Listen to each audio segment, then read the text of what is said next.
राधे राधे दोस्तों। आज आप सुने गणेश भगवान और एक बेटी का दुख भरी कहानी। किसी गांव में एक परिवार रहा करते। उस परिवार में एक बेटी थी। उस बेटी के नाम उनकी माता पिता सुनीति रखा। जब सुनीति बड़ी हो जाती है तो उनके माता पिता सुनीति को अपना शादी कर देते हैं। सुनीति अपना ससुराल चली जाती है। ससुराल में जाकर रहने लगी, सबके साथ मिलजुल कर। उधर सुनीति का माता पिता का मृत्यु हो जाता है और उनकी सारा घर दुआर गांव आलो अपना कब्जा में कर लेते हैं। उसी जगह पर अपना घर दुआर बना लेते हैं। सुनीति अपना माता पिता का एकलौती बेटी थी। कुछ दिन का बाद जब सुनीति अपना पीहर जाती है तो देखती है कि वहाँ पर तो उनकी घर दुआर नहीं है। उस जगह पर तो महल बन गया है। वहाँ का लोग से पूछने लगी तो लोग कहने लगे कि देखो, गांव वालों तो तुम्हारा सारा घर दुआर कब्जा कर लिया और उसी जगह पर देखो अपना महल बना लिया है। वहाँ का लोग कहने लगे कि देखो, तुम्हारा माता पिता का मरते ही कैसे लोग तुम्हारा सारा संपत्ति कब्जा में कर लिया। देखो, अब तो तुम्हारा कोई कुछ करने वाला तो है नहीं कि कुछ कर सके। अब तो वो लोग तुम्हारा ये जमीन जगह कभी नहीं देंगे। गांव वालों का बात सुनकर सुनीति निराश होकर अपना ससुराल आ जाती है।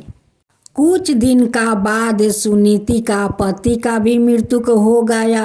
अब तो सुनीति के सास ननद कहने लगे कि तू तो डाइन है रे, तू तो डाइन है, मेरा बेटा को खा गया। ननद कहती है कि तू तो डाइन है, तू मेरे भाई को खा गया। अगर इस घर में रहेगी तो ना जाने सारा घर को तू निगल जाएगी, तू डाइन है। अब तो सुनीति का खाना पीना वो लोग बंद कर दिया, मारना शुरू कर दिया। अब सुनीति बेचारी करती तो क्या करती, वो जाती तो कहाँ जाती, पीहर तो सब लीला में हो गया था। अब तो उस बेचारी पर दुख का पहाड़ टूट गया। अब वो कहाँ जाती, क्या करती। लेकिन उनकी माँ के दी हुई एक हाथ में सोने के चूड़ी था और कान का बाली, वो चूड़ी और बाली खोलकर अपना पास रखी थी और सारे गहना उनकी सास ननद छीन लिया था। सास ननद मिल कर सुनीति को बहुत मारा पीटा और मार पीट कर घर से निकाल दिया। सुनीति एक जंगल में जाती है और वहाँ पर जाकर अपना उस कान का बाली या चूड़ी बेचकर उस जंगल में एक कुटिया बनाती है और एक गाय कीनती है, 2-4 बकरी कीन लेती है। सुनीति गाय और बकरी पालने लगी और उसी से उनकी गुजारा होने लगे। सुनीति सुबह उठकर वो गणेश भगवान का पूजा करती। वो एक समय फल खाकर और सारा दिन उपास रह जाती। सुनीति अपना सारा बकरी और गाय को उस जंगल में छोड़ देती और कहती कि तुम लोग इस जंगल में घास खाओ, तब तक मैं बाजार से दूध बेच कर आती हूँ, तब तुम सब का मैं घर ले जाऊंगी, तुम लोग इसी जंगल में घास खाना। जैसे जैसे दिन बीतते जा रहे थे वैसे वैसे सुनीति बुरी होती जा रही थी। सुनीति अपना सारे बकरी और गाय को जंगल में ले जाती है और छोड़ देती है। वहीं पर एक बगल में गणेश भगवान का मंदिर था। वही मंदिर के सामने जाकर बैठ जाती है। उसी मंदिर से गणेश भगवान एक अद्भुत अपना रूप धारण करते हैं। फटे हुए धोती पहनते हैं और नाक से उनकी पोटा बह रहे हैं। वैसे ही जाकर उस सुनीति के पास बैठ जाते हैं। उस अद्भुत गणेश को सुनीति नाक का पोटा पोंछ देती है और अपना आंचल से मुख पोंछ देती है। अब तो गणेश मने मने बहुत मुस्काने लगे, कहने लगे कि ये तो बहुत अच्छी है। सुनीति उस अद्भुत बालक से पूछती है कि बेटा, तेरा माता पिता क्या करते हैं, कहाँ रहते हैं? कहते हैं कि मेरे माता पिता तो मुझसे दूर रहते हैं, अब मैं तो यहाँ पर अकेला इधर उधर भटकते रहती हूँ। तब सुनीति कहती है कि क्यों बेटा, तुझे माता पिता क्यों छोड़ दिया है इधर कि तुम भटकते रहते हो? क्यों छोड़ दिया है बेटा, तुम बताओ, कोई तो वजह होगा। वो कहने लगे कि नहीं, मेरे माता पिता तो उस पर्वत पहाड़ पर रहते हैं। तो सुनीति कहती है कि ओ, तुम्हारा माता पिता क्या पहाड़ तोड़ते हैं? गणेश कहने लगे कि हाँ, मेरी माता पिता वो पहाड़ तोड़ते हैं। वही वो लोग का काम है, वही सब काम मेरे माता पिता करते हैं, मुझ पर तो ध्यान रखता नहीं है, इसलिए मैं इधर उधर रह लेता हूँ। और जो लोग मंदिर में पूजा करते हैं, जो प्रसाद चढ़ाते हैं, देते हैं, वही मैं खाकर पेट अपना भर लेता हूँ। ये तो गणेश कृष्णा जैसा छलिया निकला, अपने ही माता पिता को कहते हैं कि मुझे छोड़ दिया है, मुझ पर ध्यान नहीं रखता है, वो लोग पहाड़ तोड़ते हैं, वही वो लोग काम करते हैं, कितना झूठ बोल रहे हैं। सुनीति के घर में इतना बकरी हो गई थी, इतना बकरी कि सारे लोग बूढ़े से जवान बच्चे तक उन्हें बकरी वाली बूढ़ी कहने लगे। हे बकरी वाला बूढ़ी, ये बकरी वाला बूढ़ी। लेकिन सुनीति किसी को बात को दुख नहीं करती। अद्भुत गणेश कहने लगे कि माई, तुझे जे सब लोग बकरी वाला माई कहकर बुलाते हैं, तेरा दुख नहीं लगता है? कहती है कि नहीं रे बेटा, मेरा दुख क्यों लगेगा, मुझे तो अच्छा लगता है। मैं इतना जे सारा बकरी पोस रखी हूँ, उसलिए सभी लोग मुझे बकरी वाली बूढ़ी कहते हैं, मुझे दुख नहीं होता है। तब गणेश कहने लगे कि माई, अगर मैं तुझे गणेश के माई कहकर बुलाऊं तो तुझे अच्छा लगेगा? कहने लगी कि हाँ बेटा, क्यों नहीं लगेगा, तुम बुलाओ, जो चाहो सो तुम बुला सकते हो। गणेश का माई कहकर बुलाओगे तब भी मैं खुश रहूँगी, बकरी वाली बुढ़िया बुलाओगे तब भी मैं खुश रहूँगी। सुनीति उस बालक से कहती है कि देख बेटा, आज से तू इधर उधर नहीं भटकेगा, तू मेरे साथ चल, मैं तुझे खाना बनाकर खिलाऊंगी। तब गणेश ने कहने लगे कि देख गणेशी माँ, मैं तो दाल रोटी नहीं खाता हूँ, मैं तो खीर, लड्डू, मोदक यही सब खाता हूँ। अब तो सुनीति कहने लगी कि बेटा, तू तो कहता है कि इधर उधर मैं भटकता रहता हूँ, मेरे माता पिता पहाड़ में काम करते हैं, पहाड़ तोड़ते हैं, फिर कहता है कि मैं खीर खाता हूँ, लड्डू खाता हूँ, मोदक खाता हूँ, ये सब तुझे कौन देता है? वो कहने लगे कि नहीं रे माई, देखे जो ये मंदिर में लोग चढ़ाते हैं वही मिल जाता है, वही मैं खा लेता हूँ। अगर तू मुझे अपना घर ले जाना चाहती है रे गणेशी माई तो ठीक है, तेरे साथ मैं चलूँगी, लेकिन रोटी दाल नहीं खाऊंगा, तुम मुझे खीर बनाकर दोगी? कहने लगी कि हाँ चल, तू मेरे साथ चल, तुझे खीर खिलाऊंगी, लड्डू भी खिलाऊंगी, मोदक भी खिलाऊंगी, सब खिलाऊंगी, लेकिन तू मेरे साथ चल। अब तो गणेश जी उस सुनीति माई पर बहुत खुश हो गए, बहुत प्रसन्न हो गए और कहने लगे कि ये सुनीति माई कितनी अच्छी है, कितनी इनकी मन में श्रद्धा भाव है। ये तो गणेश जी का पूजा करती है, एक समय फल खा कर रहती है, देखो मुझे कहती है कि तुम्हें सब कुछ खिलाऊंगी। ये कितनी अच्छी है, इनकी मन में कितना श्रद्धा भक्ति है। अब तो सुनीति का कुटिया में साक्षात वो तो गणेश भगवान आ गए। अब तो सुनीति गणेश भगवान को सेवा करने लगी, पूजा पाठ करने लगी। लेकिन सुनीति को पता नहीं कि जो मेरे साथ आया है वही तो साक्षात गणेश भगवान है। उधर सुनीति के सास अपना बेटी को शादी तो दे दिया, बेटी तो ससुराल चली गई।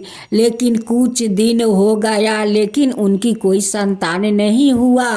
अब तो उनकी सास ननद मारकर उन्हें भी घर से निकाल दिया।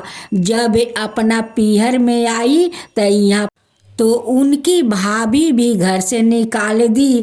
कहने लगी कि तुम ससुराल जाओ, अपना ससुराल में रहो, मेरे घर में रहने को कोई ज़रूरत नहीं है।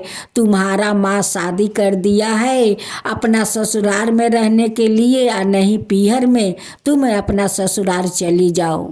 कहावत झूठ नहीं है, लोग सही कहते हैं कि जो लोग बुरा दूसरे के साथ करते हैं उसके साथ भी बुरा ही होता है। एक दिन वो माँ बेटी तो मिलकर सुनीति को बहुत मार मारी थी और मार कर घर से निकाल दिया। अब उनकी बारी था, उनको सास ननद बहुत मार मुर कर घर से निकाल दिया। एक दिन सुनीति का ननद घर घर से मांग कर खाना शुरू कर दिया। एक दिन की बात है कि मांगते मांगते उस कुटिया में चहुप जाती है। अब तो सुनीति देखकर अपना ननद को पहचान लेती है, कहती है कि ये तो मेरी ननद है, इनकी ऐसा हालत क्यों हुआ, ऐसी इनकी हालत क्यों हुआ कि आज इसको भीख मांगकर खाना पड़ा। तब उनकी भाभी पूछती है कि तुम्हारा क्या हुआ, ऐसा हालत क्यों हुआ कि आज तुम घर घर से भीख मांग कर खा रही हो। तब जाकर ननद उनकी गले पकड़कर रोने लगी, कहने लगी कि भाभी 2 साल तो शादी के हो गया, अभी तक संतान नहीं हुआ, उसलिए बाजिन का नाम देकर वो लोग मार पीट कर घर से निकाल दिया। जब मैं अपना पीहर में आई तो वहाँ पर मेरे भैया भाभी घर में नहीं ढुकने दिया, वो लोग भी मुझे निकाल दिया। उस समय बहरूपी गणेश उस घर में बैठे बैठे लड्डू खा रहे थे तो कहने लगा कि जो जैसा फल करता है वैसा तो भरना पड़ता है। जब तुम दूसरा के साथ करोगी तो तुम्हारा साथ तो होगा। उनकी ननद पूछने लगी कि भाभी ये लड़का कौन है। उनकी भाभी कहने लगी कि इनका नाम गणेश है, इनकी माता पिता पहाड़ पर रहते हैं, पहाड़ तोड़ते हैं, वही सब वो लोग काम करते हैं। ये इधर उधर भटक रहे थे, उसलिए मैं उन्हें अपना घर ले आया हूँ। गणेश कहने लगा कि तुम अपना भाभी को तो मार पीट कर घर से निकाल दिया, अगर गणेशी माँ तुम्हें मार पीट कर निकाल देंगे तो तुम कहाँ जाओगी। सुनीति कहने लगी कि नारे गणेश, बड़ों के ऐसे नहीं कहा जाता है, तुम छोटा है ना, वो बड़ी है, ऐसे नहीं कहते। अब तो उधर शिव पार्वती गणेश को खोजते खोजते उस झोपड़ी तक पहुंच जाते हैं। आकर देखते हैं तो गणेश तो लड्डू खा रहे हैं। अब तो गणेश जी अपना माता पिता को देखकर मने मने कहने लगे कि ये लोग का मेरा लड्डू और मोदक खीर खाना पसंद नहीं पड़ा, उसलिए ये लोग भी यहाँ पर चले आए। पार्वती तो गणेश के सारा बात पहचान लेती है। कहती है कि हाँ रे गणेश, तू यहाँ आकर आराम से बैठे बैठे लड्डू खाता है, खीर खाता है, मोदक खाता है, हम लोग वहाँ ना जाने कहाँ कहाँ खोज रहे हैं। हम लोग सारा दिन भूखे प्यासे तुझे खोज रही हूँ, और तुम यहाँ बैठ कर लड्डू खा रहा है और कहता है कि हमारा लड्डू और मोदक खीर ये लोग के खाना पसंद नहीं पड़ा, ये लोग आ गया। चल बेटा तू कैलाश चल, तुझे हमें मोदक खिलाता हूँ और लड्डू खिलाता हूँ। चल तू कैलाश, हम लोग का आज भूखे प्यासे सारा दिन तू परेशान कराया है, चल तू। गणेश कहने लगे कि देखो गणेशी माँ, यही मेरा माता पिता है, देखो मेरे माता पिता लेने के लिए आ गए। अब तो गणेशी माँ कहने लगी कि बहन, आप लोग पत्थर तोड़ते हो, सारा दिन पत्थर के काम करते हो, आज अपना बच्चा को क्यों छोड़ दिया है, क्यों नहीं ख्याल रखते हैं।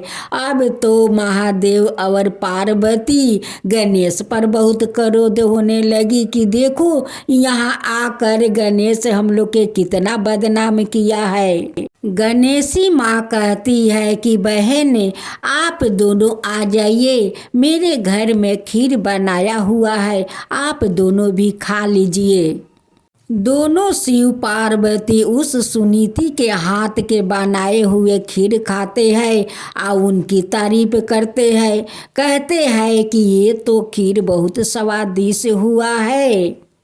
तब सुनीति कहने लगी कि आपका बेटा को तो खीर पसंद है, मोदक पसंद है, लड्डू पसंद है, दाल रोटी तो उसका पसंद उसका नहीं है। उनकी माता पिता कहने लगे कि वो तो दाल रोटी नहीं खाता है, उसका यही सब पसंद है, लड्डू मोदक खीर यही सब खाते हैं। अब तो गणेश अपना माता पिता से उस सुनीति का दुख भरी दास्तान अपना माता पिता से सुनाते हैं।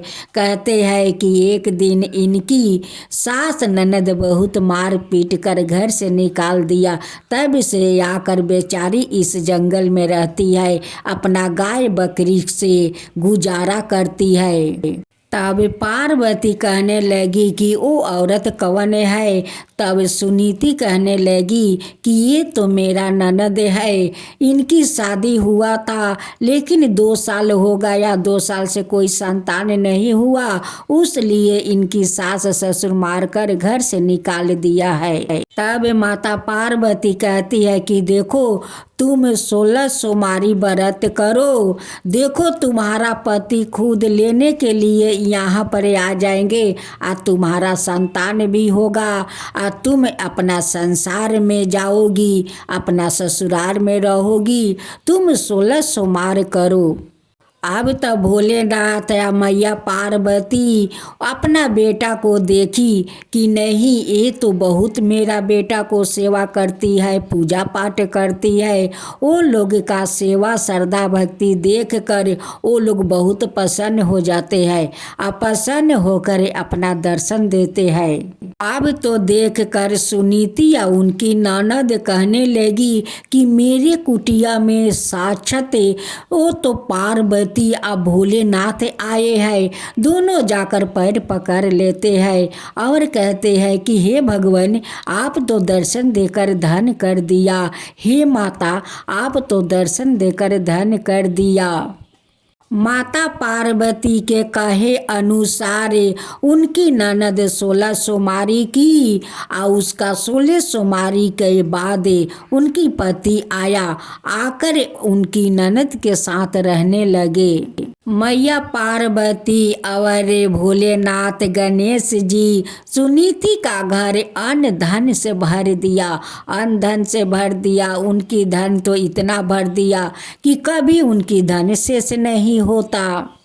धन भर कर तीनों अंतर ध्यान हो गए और वो लोग ननद भाभी मिलकर रहने लगे उसी महल में। हे गणेश भगवान, जैसे आप उस बालक का रूप में उस गरीब दुखियारी का घर में आए और उनकी घर धन से भर दिया, वैसे सबका घर में जाए और सबका घर धन से भर दीजिए, सबका घर धन से भर दीजिए। हे गणेश भगवान, सबका ऊपर कृपा कीजिए। हे भोलेनाथ, हे मैया पार्वती, सबका ऊपर कृपा कीजिए। जो आपका काता कहे, जो सुने, जो हुंकर भरे, उन सबके ऊपर कृपा कीजिए। हे गणेश भगवान, हे शिव पार्वती, गणेश भगवान की जय हो, मैया पार्वती की जय हो, भोलेनाथ की जय हो, भोलेनाथ की जय हो।